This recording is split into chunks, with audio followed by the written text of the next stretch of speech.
সরিষার তেল দিয়ে কলিজা ভুনা করব।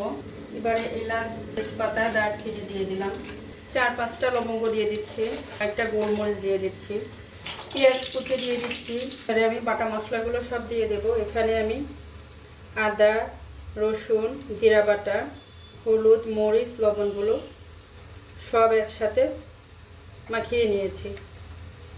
এটাকে আমি এখন দিয়ে দেব। ভালো করে কষিয়ে নিচ্ছি। কয়েকটা কাঁচা মরিচ দিয়ে দিলাম। কষানো আমার হয়ে গিয়েছে। আমি এখন কলিজাটা দিয়ে দিব। ভালো করে নেড়ে চেড়ে ঢেকে দেব। কলিজাটা আমার ভালো করে কষে গিয়েছে। আমি এখন ঝোল দিয়ে দিয়েছি, মানে একটু ঢেকে দিচ্ছি। কষানো হয়ে গিয়েছে, কলিজাটাও আমার সিদ্ধ হয়ে গিয়েছে।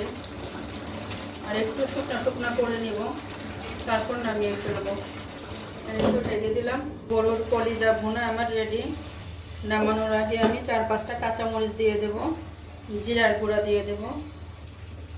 হয়ে গেল আমার কলিজা ভুনা। আমি এখন নামিয়ে ফেলবো।